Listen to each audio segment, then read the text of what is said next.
শুক্রবার ছুটির দিনেও চট্টগ্রামে ফিলিং স্টেশনগুলোতে তেল নিতে আসা গাড়ির দীর্ঘ সারি।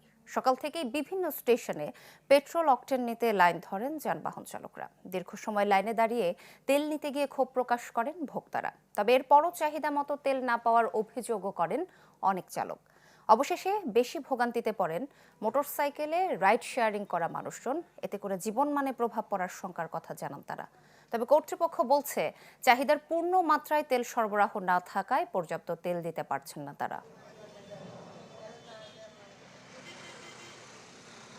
বোতল নিয়েও করি, হেলমেট নিয়েও করি, পাম্পে এসে বসে আছি, কোনো তেল পাইতেছি না। মানে চিটাগং এসে পুরো কোনো একটা পাম্পে তেল দিতেছে না, এমনকি হাইওয়েতে কোনো তেল দিতেছে না। এই হইলো আমাদের অবস্থা। এখন আমরা যাবো কিভাবে? আমরা যেন তেল কিনতে আসি না, পাম্পে ভিক্ষা করতে আসি।